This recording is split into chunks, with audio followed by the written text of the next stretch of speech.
Good afternoon, everyone, and welcome to a very special edition of IS Thursdays. Today, we are thrilled to celebrate the launch of the fall 2022 issue of Open Rivers, Rethinking Water, Place, and Community. And we are honored to have several contributors and community partners here together.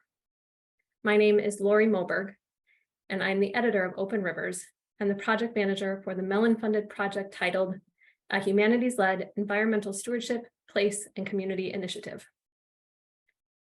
We will do our best to offer descriptions of what you might see on screen today, and that includes me. I am a white woman with long brown hair and greenish eyes, wearing a burgundy dress and a gray cardigan, and I use she, her pronouns.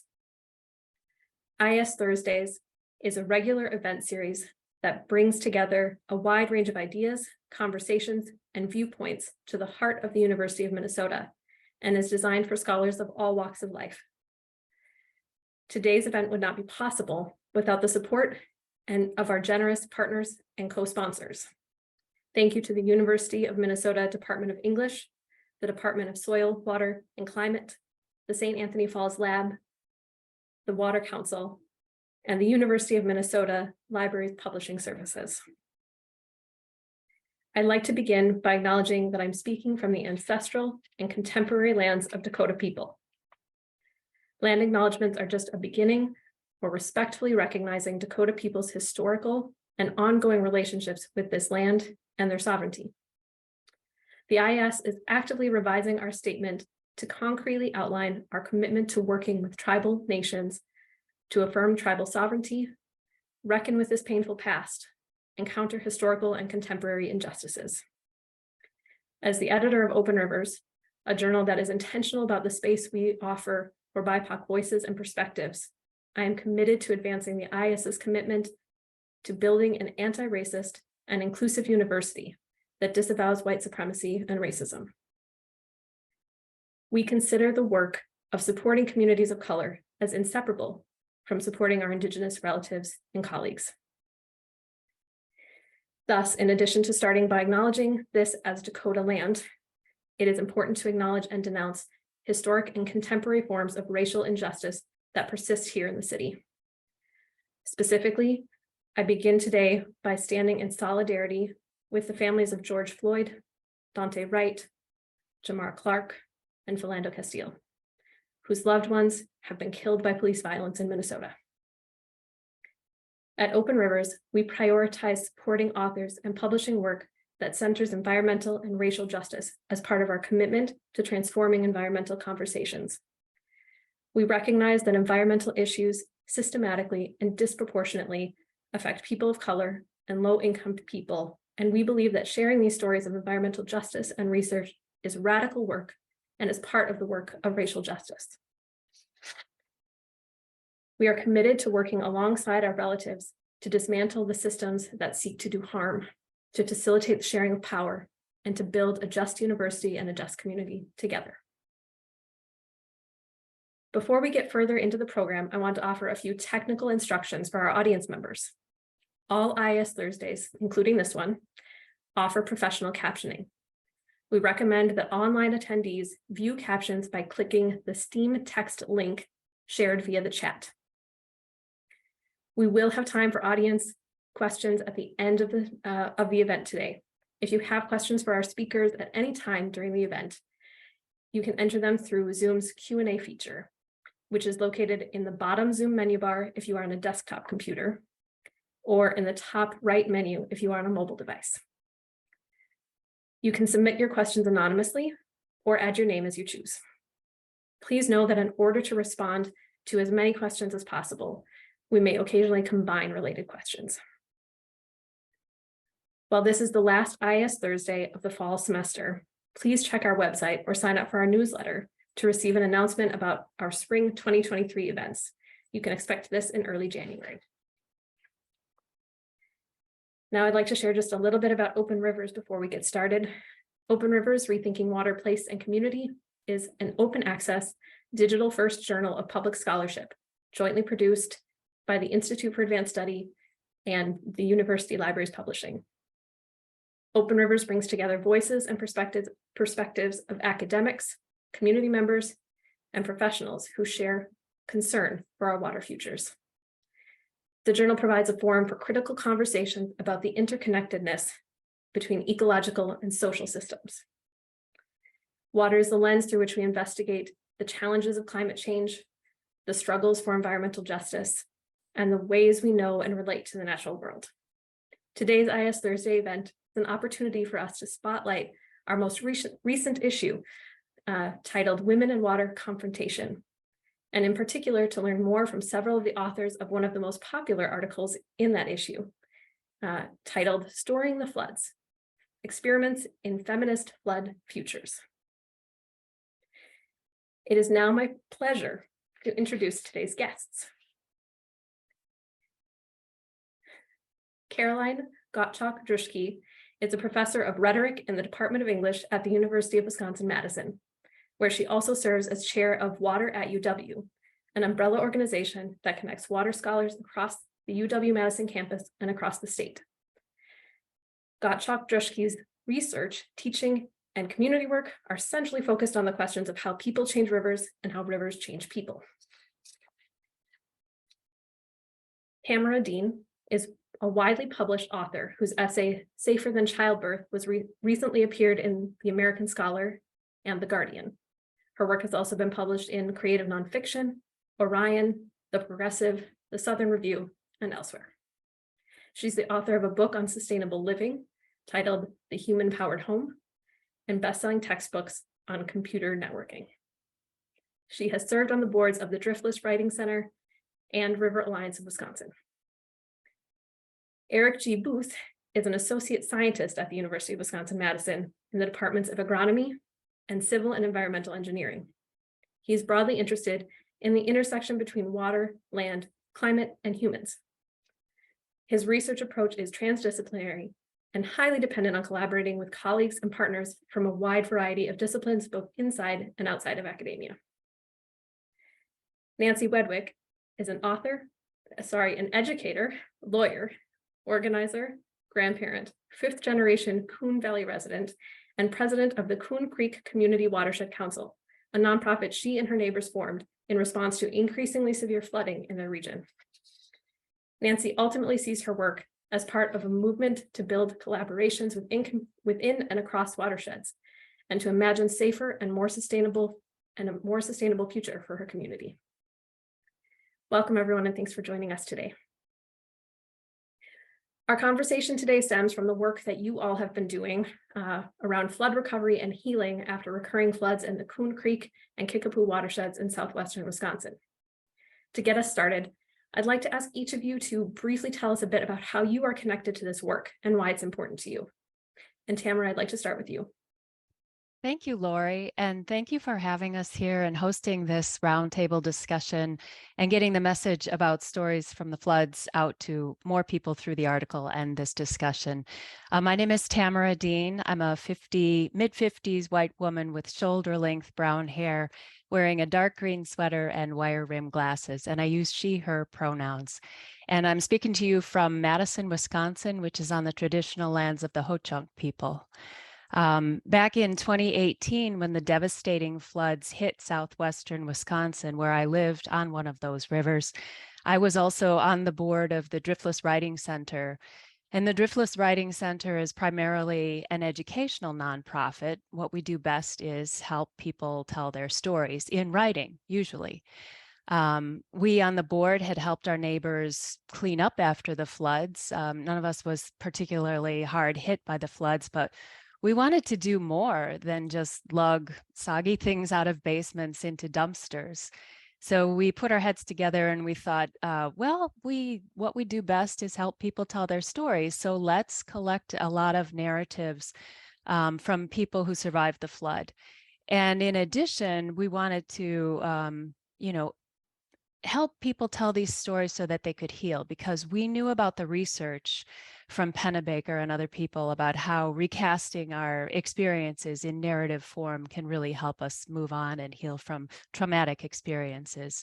We also wanted to give back in the form of using narratives to help public policy and flood resiliency planning. So we wanted to collect these stories in an archive, also present excerpts of the stories to public planning people, legislators, and other lawmakers.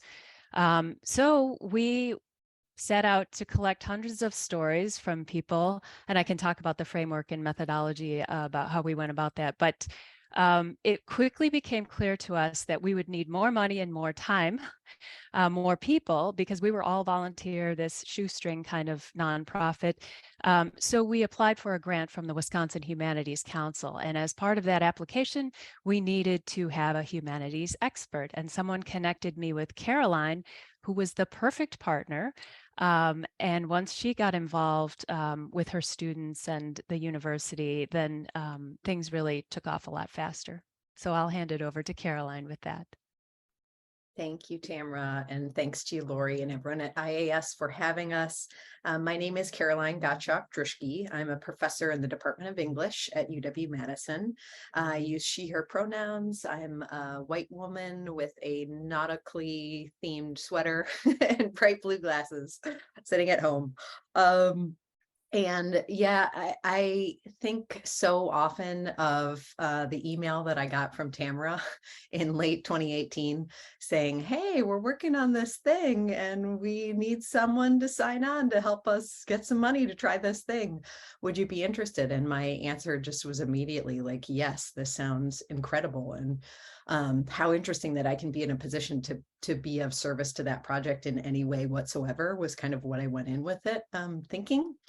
And it has just been central, to my teaching and research and life and sense of community, honestly. So for some connections between us, just to sort of set up this conversation, that sparked working with Tamara over now a number of years, focused on the stories from the Flood Project, and then expanding out into lots of research on flooding that connects with Eric Booth as well.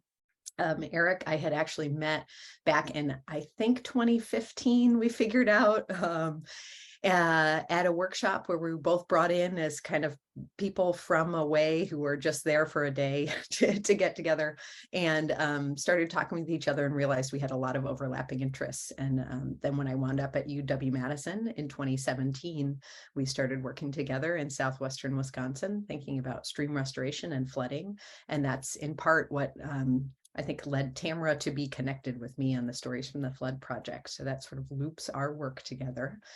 And all of that has really involved a lot of undergrads. So I teach a lot of undergraduate classes at UW-Madison. Those tend to be small community-based learning courses where I'm really interested in connecting students from a range of disciplines like sophomore gen ed type students into thinking about what writing can do out in the world beyond the university, and have had the luck of having these incredible partnerships and these really what students describe as life-changing experiences for them as they learn to connect with communities off campus, to gain confidence, to be inspired by community work, really, really incredible work.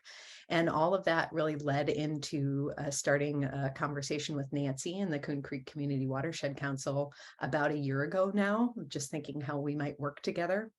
And that has grown into another oral narrative project that is an extension in some ways of Stories from the Flood, but really is working on focusing on this watershed council and what they're hoping to work on as a way to sort of think about how folks in the community want to shape that work, kind of think about conservation and flooding. So I will hand it over there to Nancy. Take it away, Nancy. Hi, I'm Nancy Wedwick, and I come to you as the president of the Coon Creek Community Watershed Council. And I am a white woman in later middle age, I will say, and I'm wearing a mix of teal and black and royal blue and glasses. I use the pronouns she and her. And thank you, Lori and IAS, for inviting me and for having us here today. This is a pretty neat endeavor, and I'm excited about it. So I became involved with watershed work after the floods in the Coombe Creek watershed in, central driftless part of Wisconsin in 2018. And these floods devastated and destroyed our homes and our businesses. And it caused us to start to ask, what can we do ourselves to help ourselves in this situation? I'd heard about the stories from the flood, but I was not one of the interviewees, though I know a number of people who were interviewed. Early in our organizational development, it was about a year ago when we were approached by Caroline, who offered to help us through outreach, education, whatever that might evolve into, to help us in our effort. We live in this Coombe Creek watershed, our home, which is a very under-resourced area. And Caroline's offer of help will stay with me the rest of my life. She said, how can we leverage the resources of the University of Wisconsin-Madison to help your organization and to help this area? And she's been doing that ever since. As we talked, the idea to interview those people who live in, have an interest in the Coombe Creek watershed began to take place. And our purpose was not only to collect their experiences with the flooding, but also their experiences and their history on the land with conservation and thinking about the future and what messages they might have or recommendations, ideas for a future. So we wanted to glean the lessons learned and their ideas and hope to use those to inform our direction as a council going forward. This work is very important because we're at a tipping point globally and locally with respect to stewardship of this earth. And to create change, we need to involve everybody, and storytelling gives a voice to each person, invests them in the work to be done. And so we're just hoping that through this, we can gain greater participation. And I think, Eric, we're looking forward to participating with you more, and I think you're next. Great. Thank you, Nancy, and thanks everyone. Thanks IAS for inviting us all for this event today, and I'm excited to share my part of this whole work. So I'm Eric Booth. I'm a research scientist at UW-Madison and a white man in my early 40s with short brown hair, wearing a gray flannel shirt. I use he, him pronouns. And I am actually standing in Conway Creek here behind me, which is in the driftless area. So yeah, I'm primarily a hydrologist, and Caroline did a great job of kind of talking about our connection, and I am eternally grateful for her collaboration and pulling me into new directions for my research. For a while, I've been very attracted to working across disciplines and getting out of my comfort zone to look at challenges related to water in different ways. And that started as an undergrad and try and branch out from hydrology to look at ecosystems and social science. But it never really got beyond, I feel like, academia until maybe after my PhD, and started to do some more work with the Madison area community. And I was on a project looking out at scenarios to 2070 and just trying to develop scenarios based on narratives that the community really led, and just found that to be a very powerful process, and have tried to do that in other projects. Specifically related to the driftless area, I've always been fascinated with the region ever since I stepped foot very late in my life, I feel like, as a Wisconsinite. It wasn't until I was an undergrad when I really started tromping around collecting water samples for the U.S. Geological Survey. But always have tried my best to do research in this beautiful region. And again, it wasn't until I started working with Caroline that I feel like I started to engage in a little deeper way with the communities and not just be confined with looking at things from a hydrologist's perspective. And I guess I can talk about maybe later, but for this event and this presentation, I just would like to make the case that, you know, storytelling as a method is really, really important for doing good and meaningful work in hydrology. And happy to kind of explain that, I guess, as we get more into the work, but I'll leave it there for now. Thank you, and thank you all for sharing with us how all of these pieces connect. One of the impressive pieces of this work is how very interdisciplinary and transdisciplinary and cross-community this work is. So as we continue, I invite you all to respond as you wish, and feel free to offer responses to each other and questions to each other as we go. So I won't start this with anyone, but here's the next place I want to take this. In both your article and the conversation so far, it's evident that this work centers storytelling, the power of narrative. And what I'd like to ask is, why storytelling? How did this emerge as a central mode of engaging people in the midst of flood trauma and recovery? And what kinds of effects have grown out of this focus? Well, I can take that. As I mentioned, it did start with the Driftless Writing Center, and I think we were just stumbling forward through intuition in the beginning, and we thought, okay, we know, stories are healing for us. We certainly understood both reading and writing could be ways of dealing with difficult times. And then we started doing a little research into oral history collection, and we found that if after disasters, it takes people about 6 months before they can really start to recast their narratives. But once they do, and once they're able to, this can be a way of recognizing how they helped themselves, how they had agency in a situation, and how they got help from their neighbors and other people. So they're really gathering their resources in retrospect or looking back as they recast their narrative. So we were really setting out to help our community. And then it became something much larger. So storytelling, we knew would be healing. We thought we would get some information that would inform policy and planning, but we couldn't quite predict how far and wide this would, resonate with people. Yeah, I can jump in there. I feel like a lot of the lessons that I have learned about the power of storytelling have come from Tamara's brilliance in teaching that to me. And so I think sometimes people hear about the stories from the Flood Project or this oral narrative project with the Coon Creek Community Watershed Council and see on my byline that I am a professor of English and think that that makes perfect sense.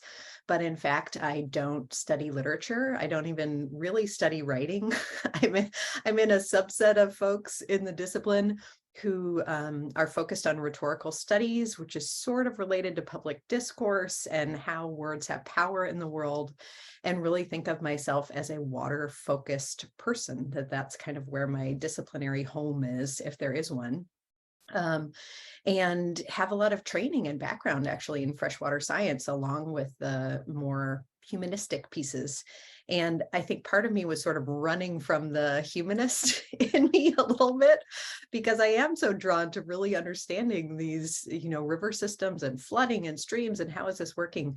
And it really was kind of a magical connection to relearn the power of story, like from Tamara and the Driftless Writing Center, and just think about, wow, this has this incredible power to do really important and urgent work in the world in very concrete ways. And that was so attractive to me and interesting, and put a lot of things in place. I think it connected my role as an English professor, my role as a teacher, my interest in streams and flooding and restoration, and also my background way earlier in my life in social work that is threaded through all this as well. And so I think it just came together in that way.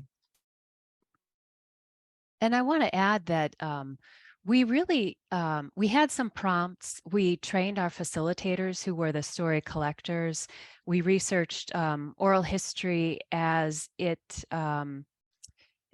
situated in difficult circumstances. So there was a lot of sensitivity training around this. And as I said, we would wait 6 months before we asked people, but we did have this list of prompts that we would present our storytellers with. So it wasn't an interview. We had these ideas that we thought people might want to talk about, and we always began with something very neutral, such as tell me where you were and what you were doing when you understood or recognized that this storm would be bad.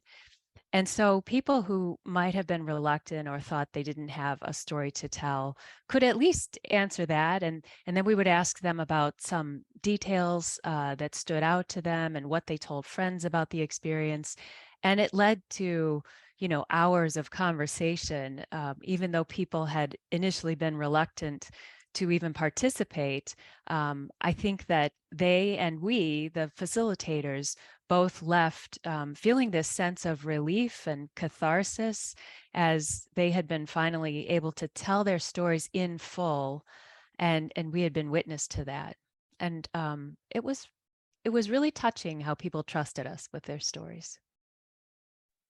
I think it's so funny that you mentioned, people's reluctance in terms of feeling they don't have anything to say or wouldn't have an important story to tell. And that's certainly a shift I think we saw in storytellers. And I feel like we're seeing that in Coon Creek as well. So I know I have joked before about attending the party in the park in August, which was a celebration of the first birthday of the Coon Creek Community Watershed Council, and talking afterwards for 30 minutes maybe with a gentleman from the watershed who was telling me all of these incredible stories about his history and his family's history in the creek and how it had changed. And then I said, my son's home. And then I said, oh my gosh, you should sign up for one of these oral histories. And he said, but I wouldn't have anything to say. And of course he did. And of course he ended up signing up for one of these. So I think people finding their voice is really important too. And if I can jump in, I would agree. One of the things that I heard very often asking people, would you be part of these oral narratives, was, I don't have a story. And it takes time for people to realize that they do. And I'm looking forward to the next iteration of this. The other question that I get asked very often is, where is this going? What are we going to do with these stories? And I didn't know when we began. When I first saw the initial proposal, I thought, well, this is nice, but what can we do with this? Where is this going to go? And I was so excited because what we can do with this and where this is going to go continues to unfold in ways that I would not have foreseen. We are excited to see, hopefully in May, the first iteration of summary themes, lessons from these interviews, these stories, and we'll see where they will take us. We have some ideas on what we might want to do, so we're excited. That's great to hear. And I look forward to seeing where this might take you. But as part of that, I'm also interested in hearing, you've talked a little bit about method, but I'm also interested in how you created a framework to understand what you were hearing and to understand the patterns and possibilities that you were beginning to see, which become so clear in the article that you shared with Open Rivers. Well, I have to hand it to Caroline and her students for really scrutinizing the stories that we collected. And I should say, the Driftless Writing Center initially thought that people would write stories. That quickly, we were quickly disabused of that notion. A few people did write their stories and they were passionate about writing, but almost everyone preferred to just talk into a recorder, and usually audio, not video recorded. But once all those were transcribed, then Caroline's students really scanned them for keywords and themes and collected them. that's when we could take excerpts and organize them according to the themes, such as, a flood like no other. The magnitude of this flood in 2018, well, 2 floods in a row, it was described as a 1,000-year flood after a decade of over a half dozen 500-year floods. So then the other themes were, neighbors helped out, we endure, is this climate change, is this, extreme weather? Anyway, all those excerpts after Caroline's students went through, we collected into this booklet, and the booklet was presented back at no cost. It was handed out at our celebration of resilience at the end of the Stories from the Flood project. And people were, elated to look at their own narrative excerpts and also those of others. So organizing it had a lot to do with the student labor, and then turning it back to the community was just another joy and a gift that the project could offer. But also at this celebration of resilience, people shared their stories with each other again. There were over 100 in attendance that night, including some staff from local and state lawmakers' offices. And they came up to me afterward and said, we had no idea that mental health resources were still in such high demand and need in this area. So thank you for bringing that to our attention. So that's what this framework and combining the excerpts according to themes allowed us to give back. Yeah, I would agree. My mind immediately went to undergrads at UW-Madison and UW-La Crosse as well, who have helped with the project. That in some ways the themes that come out in the Open Rivers article are crowdsourced, sort of crowdsourced over multiple semesters of students, many conversations between all of us, many conversations with Eric and several students we've had around for a long time working on this, of just like slowly making sense of what was in front of us. And I think the slowness mattered a lot. Some of that slowness came out of just necessity, that we're working with 100 oral narratives in the Stories from the Flood project. We already have 40 in Coon Creek. Like, just the sheer volume of that is kind of overwhelming. And so it took some time to think about. I also really appreciated, one of the beautiful things about working with community partners as an academic is they keep you honest, and they force you to be accountable to the things that you said you would be accountable to. And Tamra and the Driftless Writing Center were very clear all along that this was not a research project. This was not meant to gather a bunch of stories about people's most traumatic, for many of them, week of their lives and year of their lives following, and like make research out of it. And so I think we really tried to be very accountable to that and just work slowly on the kind of healing aims and community aims first for a long time before ever putting it in the frame of research. And so I think you see that in the Open Rivers article, that like part of what's happening in that article and why things come together in, I think, a really beautiful way across all of our voices, is that it was a slow process of kind of pulling in what mattered, what are we hearing, what are people needing, and academia is not always set up for slowness, right? But partnership kind of forces that in really wonderful ways, I think. Caroline, I'd like to hear you talk about your feminist framework. I'm not sure if, Lori, that's what you had in mind at this point, but you really brought that aspect out. I am happy to talk about that. I think a little bit of it emerged from the Open Rivers call itself for women and water issue. I am someone who tends to think well along with others. I mean, that's why we're all working together and have been working together in various ways. And I really draw on the energy of good ideas around me and how things are kind of fitting together. And I think something in that Open Rivers call, Open Rivers is a journal I have really admired and been really interested in because of the ways it pulls so many of these things together. And I thought, that's a really interesting way to think about this project. And on the one hand, I was thinking about it in terms of, the number of women involved in flood recovery and flood work and watershed work in this region is notable, I think.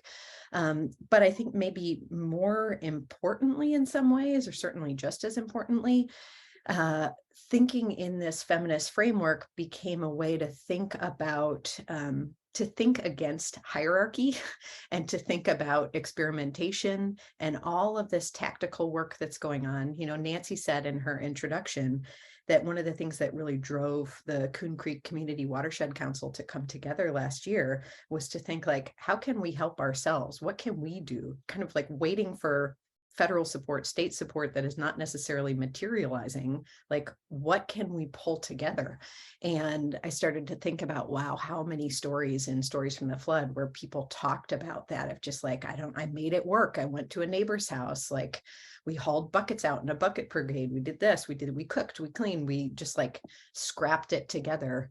And then was really, really struck as we started thinking through that in the Stories from the Flood article, thinking about that alongside developing this relationship in Coon Creek and realizing, wow, that's going on there very concretely and is drawing on a 100-year tradition of experimentation. It's the home of the first watershed project in the country, right in the Coon Creek watershed, which was experimental. It was like people responding in real time to an overwhelming crisis and trying to figure out how that would work.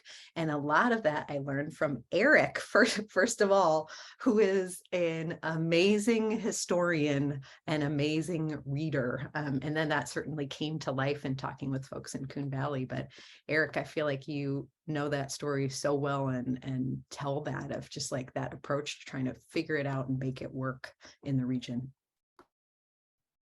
Yeah, it's definitely, it's interesting to think about the parallels in those two time periods, kind of now and in the 30s. And I will say I am not a feminist scholar by any stretch and learned all I know really from working on this article. But it made a lot of sense to me to kind of frame it that way in this, in thinking about that approach as collaborative and experimental and place-based, as Caroline kind of mentioned. And then I think there's another piece that's more on the kind of radical or transformative side too, that if from my angle as a hydrologist, like we need to think big if we are to really face some of these challenges head on. And I just worry that a lot of the times when we do kind of planning at the watershed scale and we kind of bring in the standard experts and hydrologists, like we just have a very narrow view of what the future could look like. And I think if you invite people to tell their stories, not only about the future, but about how the past informs their views of the future, it just can add so much more richness and ideas that we could then interrogate more from a hydrologist's perspective and figure out, okay, what may be the consequences of going in that direction.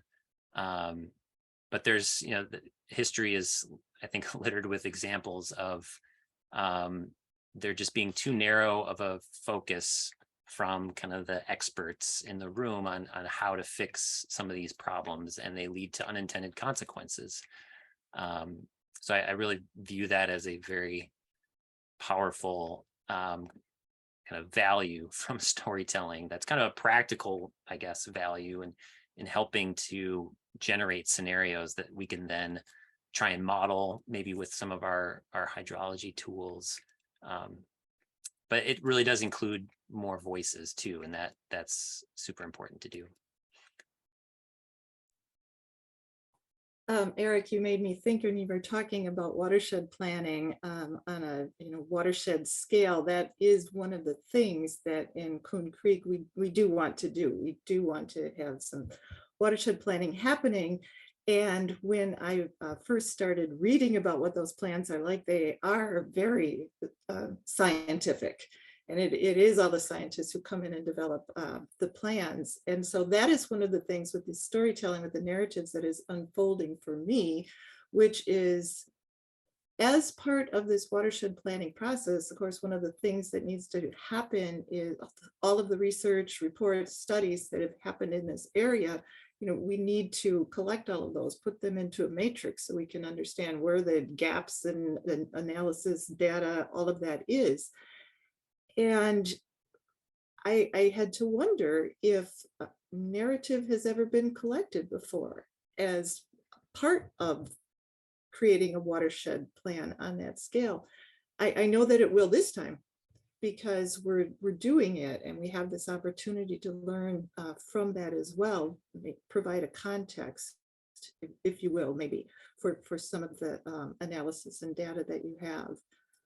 So I just wanted to add that to the conversation. Yeah, I think that would be awesome.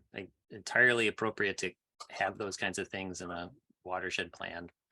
I don't think there's a framework for how to necessarily do that and then submit it to the traditional channels that then kind of use that plan, maybe at state agencies. But I think it's totally worth trying to do that approach because it's so powerful. We're gonna figure it out. Yeah, all of us. We're gonna find a way to do that so that others can do it.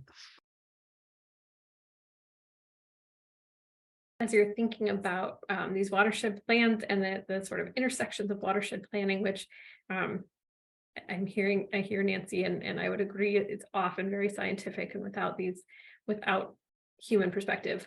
I'm also wondering how climate change fits into some of these conversations, and in particular, how these ongoing discourse, I think recurrent floods often have sort of an undercurrent of conversation that makes them attributable to climate change, right? So I'm curious to know how that became part of, how people shared that in their stories, how you see climate change and climate justice as part of this work or in the context of this work. I heard some people, when I was collecting stories, would say, this is climate change, no doubt about it. The world is different now. This didn't used to happen when I was a kid here, 30, 40 years ago. On the other hand, people would say, well, climate change means heat and drought, so it's obviously not climate change. And when we made up our list of prompts for collecting stories, we specifically stayed away from the term climate change.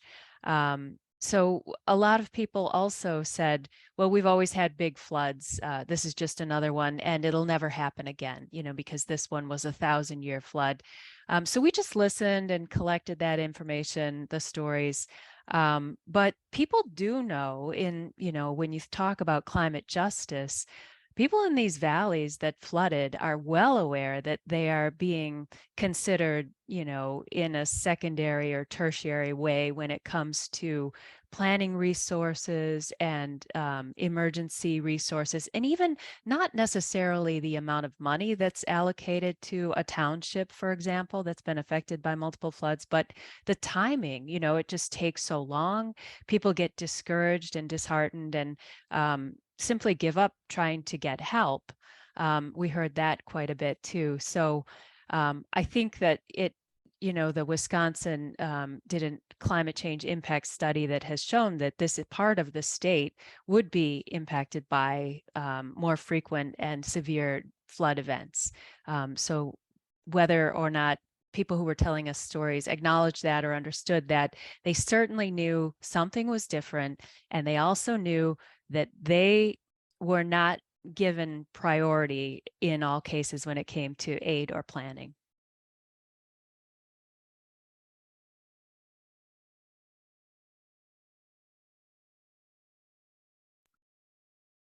Yeah, I was just going to jump in. I don't know if Nancy might have a Coon Creek perspective on that, but you don't need to necessarily. But I was thinking about the complications of climate change in a number of ways, right? In a million ways. The increasing frequency and severity of storms in southern and western Wisconsin, storms happening at different times of year. So I think that is something that people are noticing. So the huge floods in 2018 were end of August and beginning of September. Like you wouldn't necessarily think of that as flood time traditionally. So that's a complication. But I was also thinking of it in terms of how it complicates the science. It's like we're trying to fit these stories along with science and policy and management, because that's essential to fit these things together. And Eric has been involved in updating these precipitation models, like really thinking through, wow, when you're in the midst of these major changes, and what we know about hydrology up to this point is not based on these present conditions. How do you even kind of make sense of that? So I don't want to put you on the spot either, Eric, but I am interested, Eric and Nancy, if you have anything to offer on that. Well, I can jump in. I was thinking about what Tamara was saying, and that's why I didn't offer anything up quickly and right away.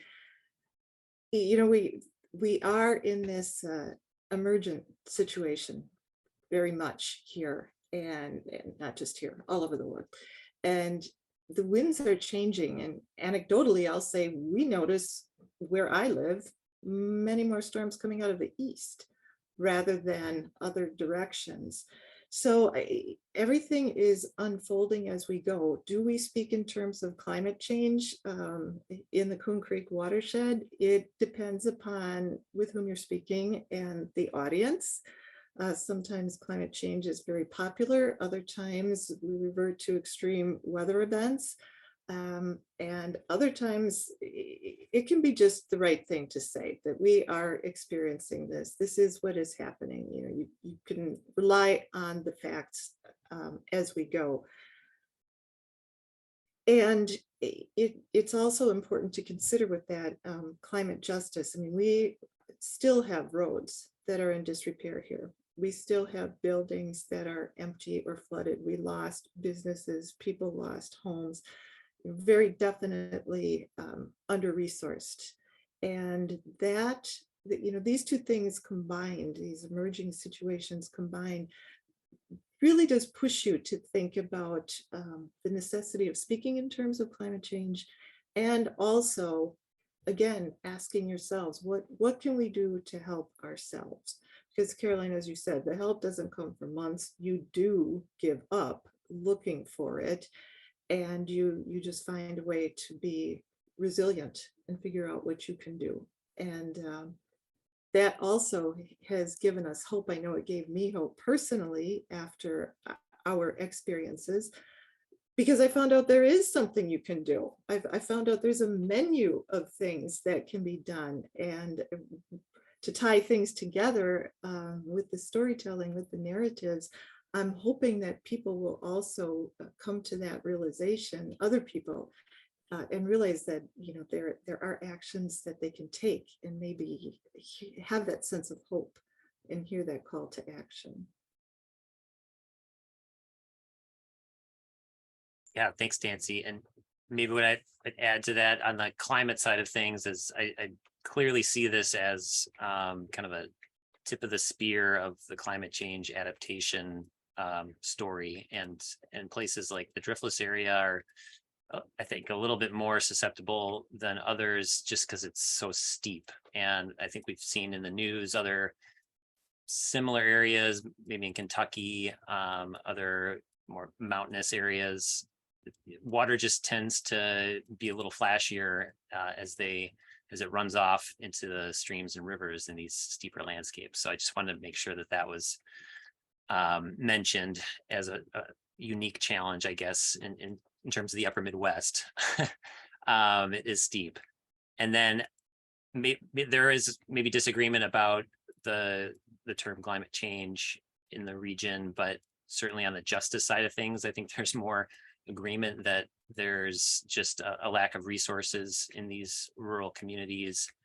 And I very kind of intentionally recognize that and try to work to support because of that lack of resources. And if there's even little things like creating a figure that can go into a proposal to get funds that goes to the community, like I'm happy to offer that. And I know Caroline is a much better writer than I am. And so she's been writing a lot as support, but just little things like that to kind of grease the skids and recognize that there is this disparity.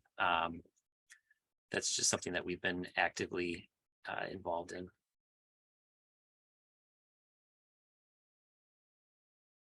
I think you've all talked a little bit about this, but I'm wondering if you can say a little bit more about how this work has changed your perspective and your approach to your own work in your field, and sort of what are the ways that you hope this work will affect change in your communities and in your fields.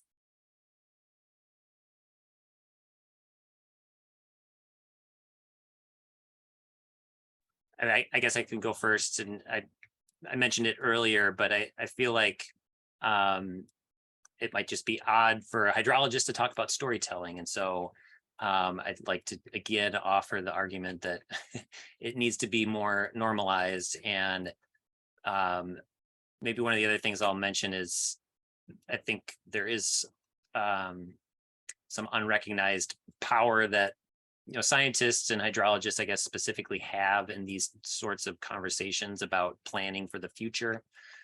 And if we can try and spread that power a little bit more broadly throughout the community to help envision better futures, I think that'll make us all better off in kind of creating a more resilient scenario for the region and the community. So storytelling to me is just a really powerful way of accomplishing that. It gives voice, as several have mentioned before, it gives voice to the people that may not think that it's worth it or don't know how to express their opinion. And so I think we just have an opportunity to collect a lot of different voices and then push that forward into some of these higher planning processes. I feel like, I'm coming at it from the other side. My life is storytelling, writing and reading, and I teach writing, and I was on the board of the Driftless Writing Center. And to me, what changed for me through this process was how, at the Driftless Writing Center, we would offer something to the public and then just wait for people to come to us, and we would always be writing. But this Stories from the Flood taught me how we could work much harder at getting stories, getting people, facilitating their storytelling. For this project, we engaged ambassadors in every community, and we chose the librarians to be those ambassadors because they were trusted community members, and they formed a bridge between the writing center, which I think some people had the impression was this, somewhat academic or maybe for only professional writers organization. So the librarians helped us by handing out flyers and vouching for us, and really brought in this whole collective of people who might not otherwise have come to our events. We held storytelling or story collecting sessions twice at each little local library. So that's another way we reached people. We put ads in the newspaper. We talked about it on the radio stations locally and statewide, and also on TV stations. So I guess what I'm saying is, as a teacher, as a story collector and a storyteller, it really impressed on me how much deeper we could go with our efforts to reach people. So I would just add that, our organization is the Coon Creek Community Watershed Council is comprised of people, all walks of life. We have educators, we have accountants, we have farmers, we have everybody imaginable involved, and it's just been a delight. And this is a group of people from the beginning who wanted to go forward, wanted to do something, wanted to move along, and are very interested in using research-based, data-driven decision-making regarding conservation, regenerative practices, things that we can implement on the ground.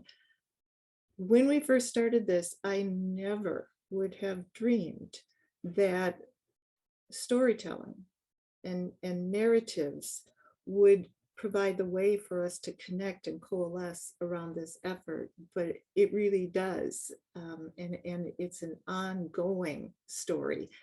And I also think that it goes both ways. So for example, Eric, when you're talking about being a hydrologist and the work that you do, there's a story there too that can turn around and be told to all of us who are not in that field, and help us understand, what your work is and where you're coming from and why you're doing it. People just become much more invested and interested when there is a story. And you would think I would have caught on to that. Pretty intuitive. I'm a grandmother and I've got a little guy who loves to hear a story. Why it took all of this for me to get it, I don't know. Thank you. I love that. I guess I would just add, my answer is, I think these projects and like the collaborations that are in front of people between the four of us has been life-changing. Like genuinely, I'm sort of tearing up when you asked the question. I was a little caught off guard.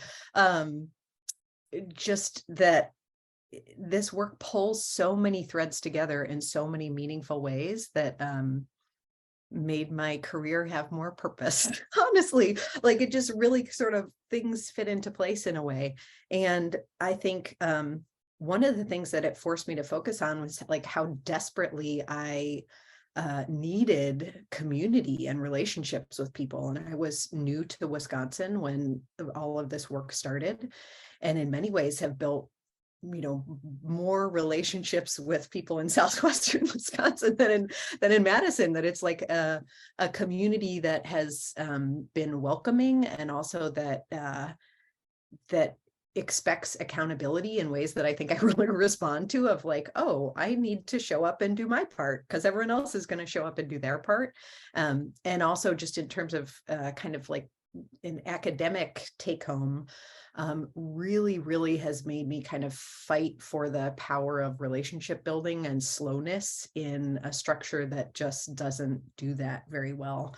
And, it's pretty incredible to me that like Eric and I are continuing to work with graduate students who were undergraduates who were in the first class who started working on Stories from the Flood.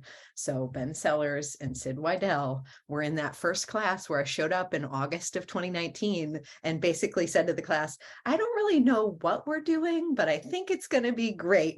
You should not drop this class. And some people did, and some people didn't. And like those students now are working on master's projects related to stream restoration and flooding and storage and climate in these watersheds. Like they stuck around, and I think just really demonstrated the power of thinking earnestly about the Wisconsin idea and UW's investment in supporting communities and sort of like really holding the institution to that, and finding ways to support students and develop relationships in the long term when we're in a structure that doesn't always support that.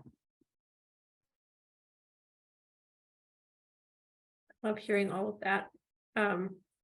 So I think we have just a few more minutes before we'll dive into audience Q&A. So audience, if you have questions, now is a great time to add them to the Q&A section. But we'll end with this question, which Nancy, you alluded to a little bit earlier. So where does the work go from here?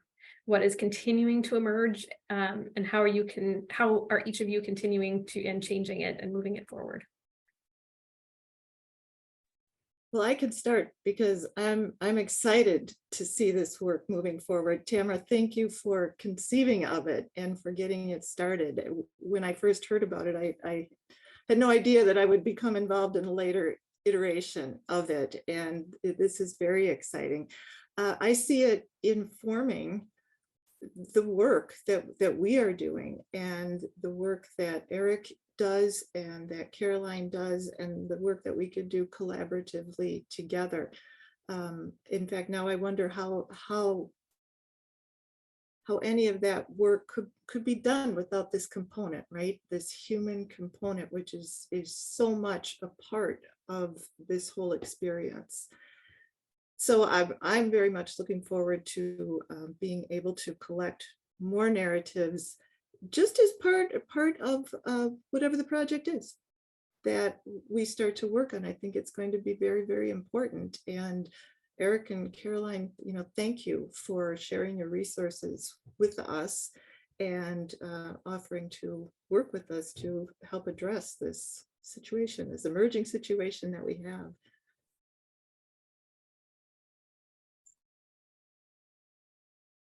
I guess I can go next, Caroline.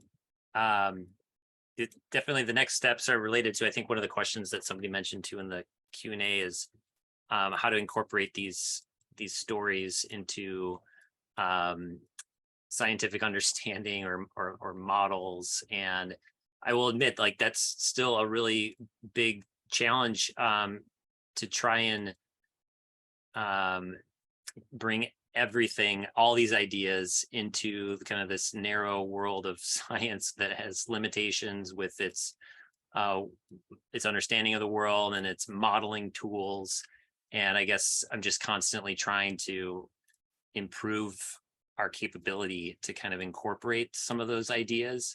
I guess to give a specific example, there's just a lot of interest in the region in various forms of regenerative agriculture. And not all of those different ideas or practices are in kind of our hydrology textbooks as having a clear way of kind of putting it into a model. But I know there's a lot of interest, kind of not just in the driftless area, but nationwide on how do we kind of catch up with some of these ideas that have been enacted recently on the ground. And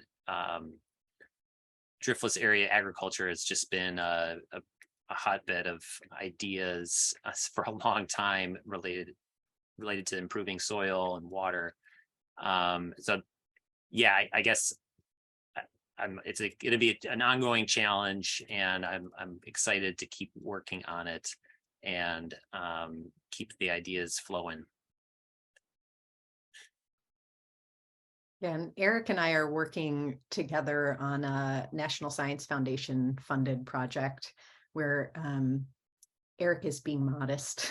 He's also doing all this great other stuff that is related, of taking these existing hydrologic and hydraulic models being created in the watershed. And Eric really has said over the past few years, like, we got to make sure they don't sit on the shelf. Like, something can be done with these. What can we do with these to sort of get them in the hands of people to have conversations about them? And so that project is really focused on taking these hydraulic and hydrologic models with the help of Paige Stork, another graduate student, and thinking about how to turn them into a forum through a decision support tool that you could bring to a watershed council meeting and sit down and talk through, like, how does this work? And what if this changed? And what if this changed? What would that do? And Eric, I really love your openness always to kind of thinking about humanity, honestly, like thinking about story and place and connection and how people sort of navigate these really tricky situations. And then also your fluency in like thinking in engineer at the same time, and how those things fit together, like, okay, how can I take what I'm doing as an engineer on the modeling side and like try to push a model to incorporate the stories that people are telling about their places and what they care about and what they're concerned about. And that's really hard to do. It's like the model doesn't always allow for that, but it just seems like such important work, and is an interesting part of the storytelling project that we hadn't focused on yet, is like actually connecting it to these hydrologic and hydraulic models. Yeah, thanks, Caroline. And yeah, happy to talk more and more about models if people want to talk about them. But yeah, I think they're just, specifically in this case, there's been an influx of federal dollars after some dams were breached associated with the 2018 flood. And that's gone towards this planning process led by the Natural Resources Conservation Service. And one of the big products from that planning is these models. And, too often I've seen models just get developed and then only get used in a very narrow way it might be a very important way, but just scratching the surface. And so we had the idea several years ago to put in a proposal to NSF to try and harness the value of these models and actually get them in the hands of the community. So yeah, as I mentioned, like there's still a lot of work in terms of improving those models and incorporating all these different ideas, but at least we can start down that road of getting at least existing models into the hands of people and not having to go through a long process of understanding how the model works in specific detail, but get up and running with an idea like, what if we change the landscape in a certain way here and there? Like, what does that mean for Coon Valley flooding? We can start playing around with some of these numbers pretty quickly.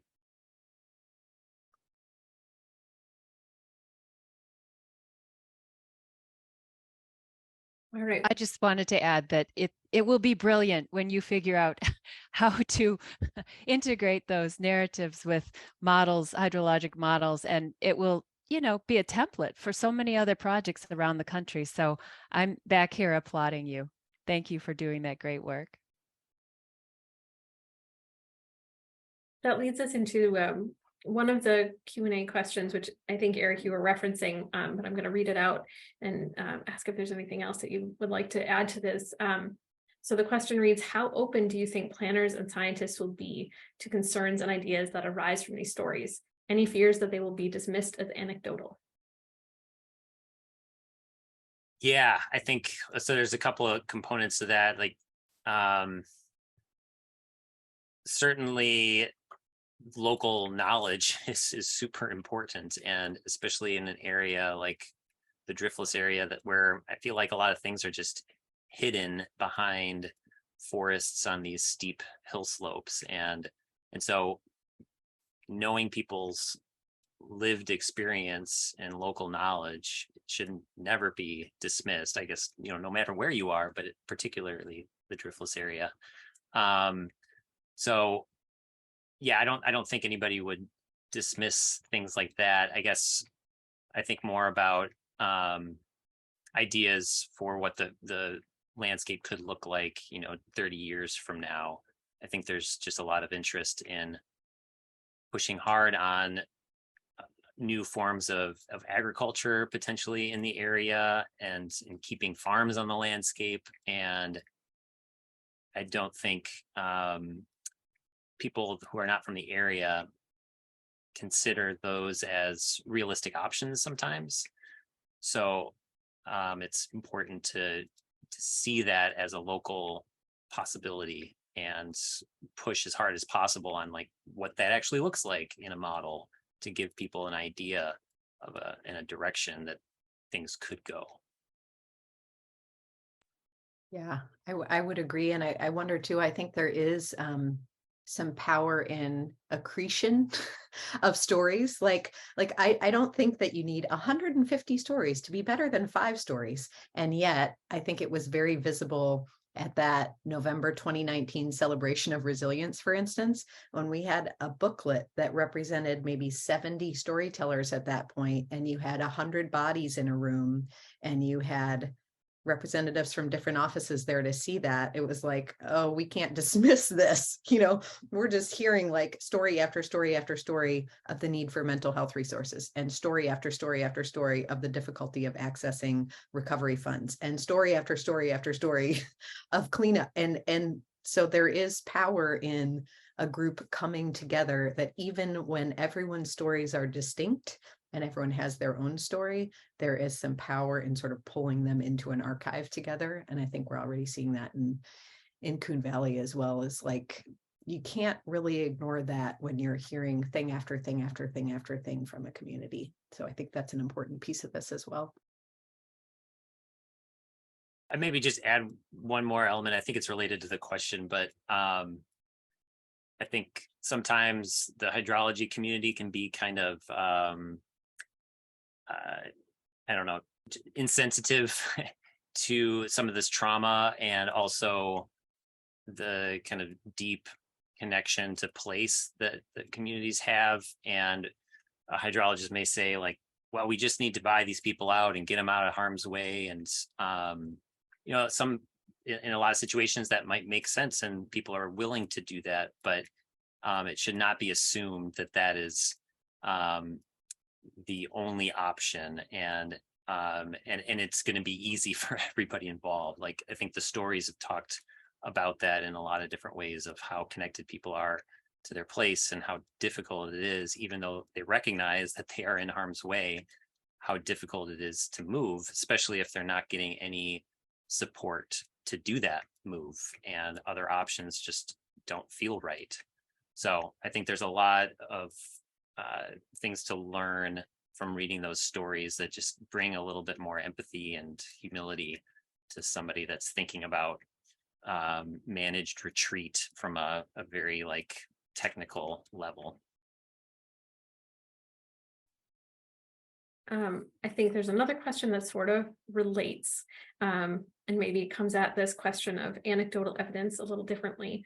So Kate Giannini asks, she says, "Thank you all so much. Your work is extremely inspiring. Are you willing or do you have the ability to take your show on the road? Or are you available to speak to other watershed groups so that they can also learn how to do this work? Can we duplicate you all across the Midwest?" Yes, if you pay Nancy. Then yeah, I was joking even last night. I'm Nancy's new manager. So important to point out, first of all, yes, I'm happy to speak for sure. Also, this is an important moment to point out that Nancy is the president of the Coon Creek Community Watershed Council. Nancy receives zero payment for that and works full-time beyond to do that. And Tamara and her colleagues at the Driftless Writing Center, an all-volunteer nonprofit, just like CCCWC, did all of the stories from the flood work, on their own time, on their own sweat, on their own mental health. And so I think that is I bring it up jokingly, but not jokingly, just in terms of the ability to connect groups like watershed councils who are maybe doing a lot of all volunteer work, that finding ways, perhaps for the university partners on the call, I will suggest that it is incumbent upon us, and IAS has been great about this, in funding people to be able to come together to talk about this work. And so maybe us academics can step up to find ways to support that, because yeah, it would be great to take this show on the road and to learn from the folks who we would be talking to. Also, I wanted to say that the Driftless Writing Center is happy to share its materials from planning, our grant application, agendas, the prompts we used in story collecting. There's nothing proprietary about that. And at one time we had talked with, I think, Caroline, some of your students were interested in creating this replicable sort of toolkit for stories from the flood or stories from, the fire or whatever, that people could just use and create their own story project. So it's definitely possible, and I'm happy to speak too. Yeah, I would add, we didn't get to the level of a toolkit, but we did work together, Tamara and I and a number of students, Ben and Sydney, Margot Higgins at UW La Crosse and others, on an article that I will get a link to and put in the chat, because I didn't think to do that in advance, that really gives kind of the nuts and bolts of the Stories from the Flood project. Here's how it started. Here was the sort of training. Here was the focus on trauma-informed work, walking you through the steps. And so I think that does sort of set up a process that folks could follow as well. Caroline, maybe I'll ask you a question related to this. I know you've had conversations recently with university extension folks, but I don't know if it's ever moved in the direction of providing kind of storytelling as a supporting service, but that could be one way to get this information out there. Yeah, I think that's a great suggestion. We're sort of just in the midst of talking with Extension about how to connect some of their expertise in organizational capacity building and watershed planning and some of this scaling up and connecting people across the state. And it's a great reminder to me to keep storytelling at the forefront of that, which I think they really are open to, for sure. A little bit related to the idea of replicating this, a lot of the work that you've talked about involves students, and one of our audience members, Stuart M. Dietz, asks or says that they would love to hear more talk about the role of students in this work. How did they respond to the work and doing it, and how did community members respond to the students? I might take the first part of that. And hello, Stuart. Stuart was a student in one of my undergraduate classes at UW-Madison, and now is a graduate student at Minnesota. And yes, students were essential to this work. Students still are essential to this work. So the first Stories from the Flood class started in fall 2019, and then I continued to teach that each semester. There were also a couple semesters of UW lacrosse students with Margot Higgins. And now I have an undergrad class again at UW-Madison this semester who have been supporting the Coon Creek Community Watershed Council project. And so what that has looked like is going out and spending their second week of the semester, instead of going to a football game at Camp Randall, they come with me in a bunch of minivans to Coon Valley. I got to meet Nancy and walk around the park and some other members of the board, and eat food from Legacy, the restaurant there, and like get to know the place and see the place. And that's something we did with the Stories from the Flood semesters as well. Drive out, meet Tamra, walk around, see what was flooded, like spend a day just getting the sort of vibe of the place. That's what my students kept saying. We kept thinking you would just ask us to do stuff, but it was just about like, picking up vibes. So it's like, that's it. Like, that's what it's about. It's just slow and intentional. And then throughout the semester, so in various semesters, we had students drive out again on the weekends. It's about 2 hours roughly for the Stories from the Flood project. Coon Valley is a little further from Madison, so it's 2.5 hours out and back. So it's a 5-hour round trip for students every time we go out, which is impressive. They're up for that.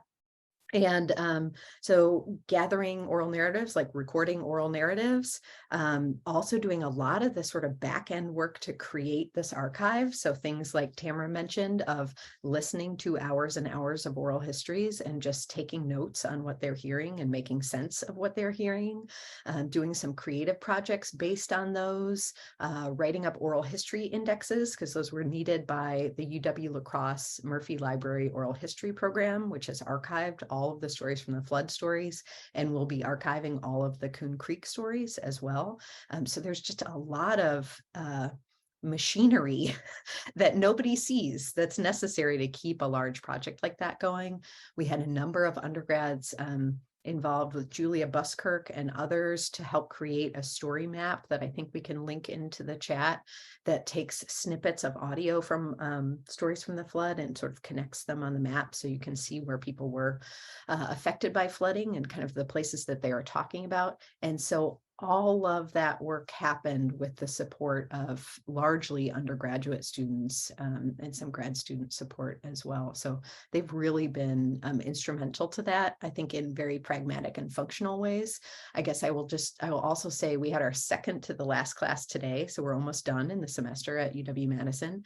And we did a reflective activity in class on Tuesday, took the whole 75 minutes to do that, led by another undergrad with the Morgridge Center for Public Service, Braulio Puente. And, it's just incredible to see the impact that this has on students. Students are getting the experience of a lifetime out of this. And a number of students said, yeah, I kind of showed up like saying, okay, I'll do some work, like whatever, this sounds a little strange, but I'll do it. And, and they keep saying like, wow, I learned to be comfortable talking to a grown-up I don't know. I learned to ask good questions. I learned to learn about a place from other people. I learned that my expectations about people in rural areas are not accurate. I just like thing after thing after thing. And I have just watched them over, only 14 weeks really kind of grow into themselves as adults, which is, the educator in me is just, my heart is exploding from that. So students have been huge. And then maybe Tamara and Nancy can talk about communities' responses to students on their side. Yeah, that's wonderful, Caroline. And I don't know what we would have done without you and your students. We had this ambition that we could never have fulfilled on our own. So thank you so much. I will say also that some of Caroline's students were out collecting stories, and this was before COVID shut everything down. But it was remarkable to us at the Driftless Writing Center that the students were able to get responses that we who lived in the valleys, who were locals at that time, probably couldn't have gotten, just because we would have made assumptions possibly about, conditions or references to places or people in the area. We might have just said, oh yeah, so and so. But with the students, they couldn't assume anything. So I think we got more complete and possibly even more heartfelt stories by having these young people ask for stories. I would agree with that on behalf of our organization and what we have watched over these last 14 weeks. People have been excited to see these kids come and have them involved, and seeing this group of, I'm going to call them kids, wanting to learn, wanting to hear these stories and do something with them. We had our meeting last night, and I asked, what can I share with back with Caroline and with these students about your experience doing this? And at first everybody was quiet, and I know that they enjoyed it and they loved it. But then slowly the comments that started to come out, and one that stuck with me was just watching these students grow and learn and become comfortable. We've been able to watch that too, and it's gratifying to be a part of that for these kids.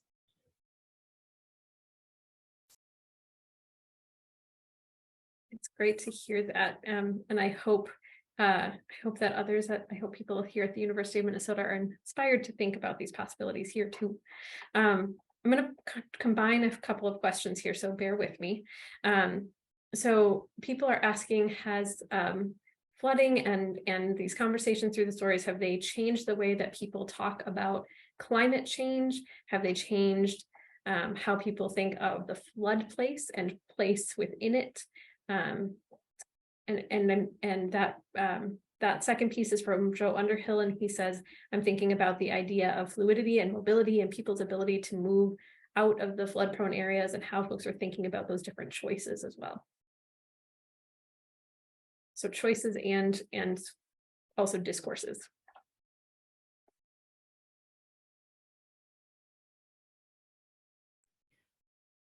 So from my perspective,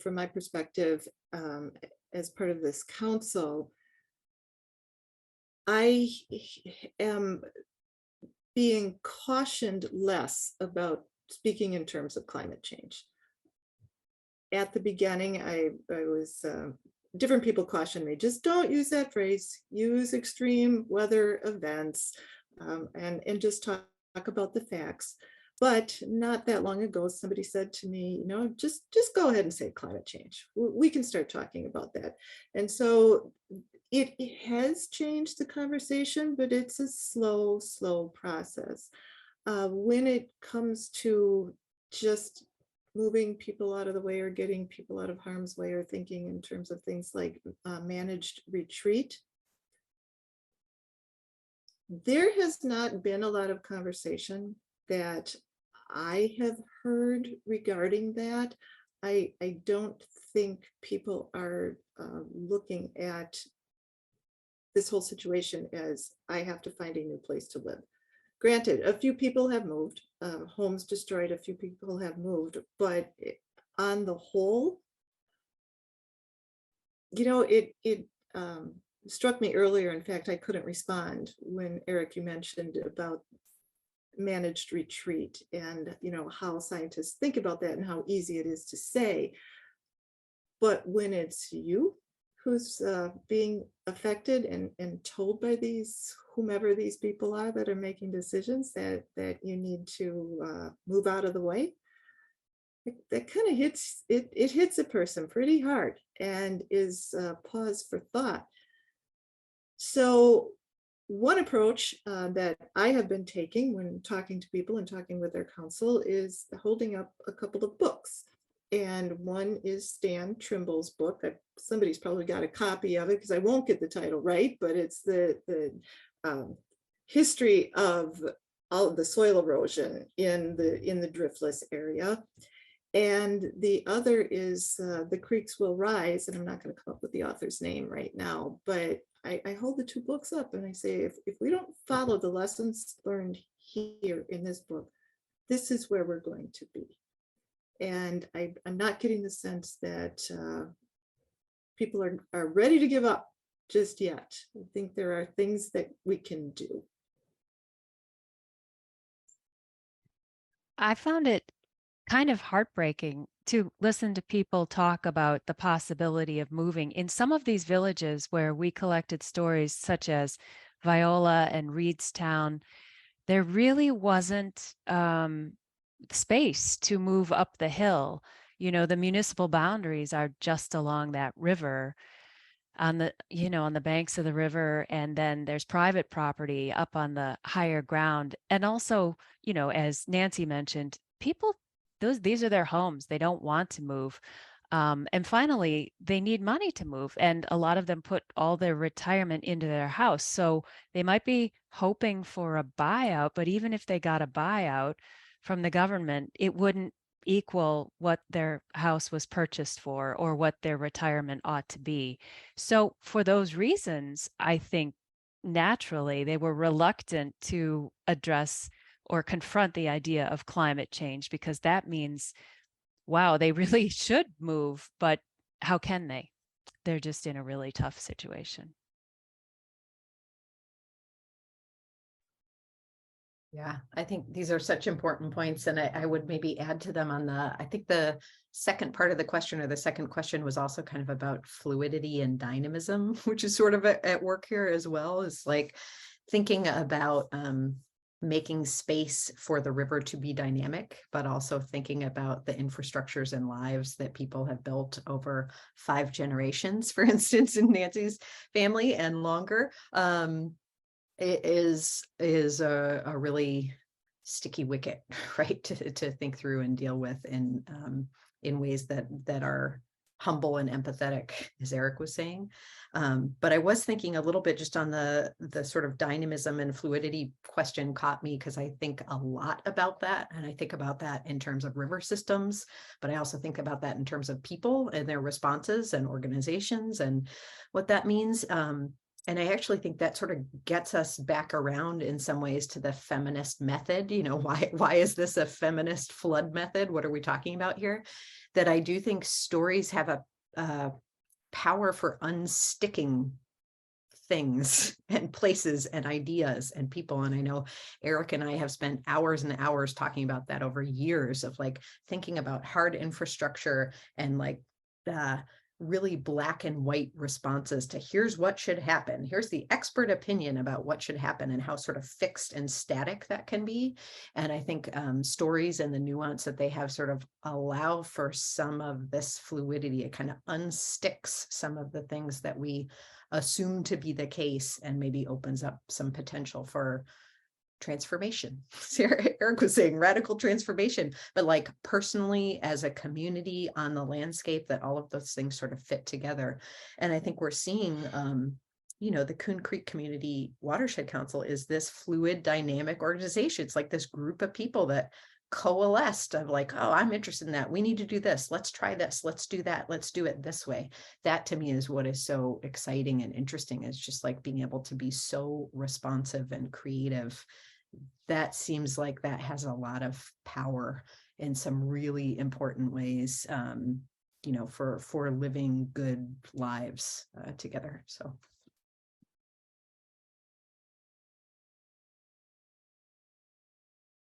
Thank you all for those responses. Unfortunately, we are drawing very quickly to a close here. So I just want to say thank you to our really engaged audience. There are so many more questions that we haven't had a chance to get to today.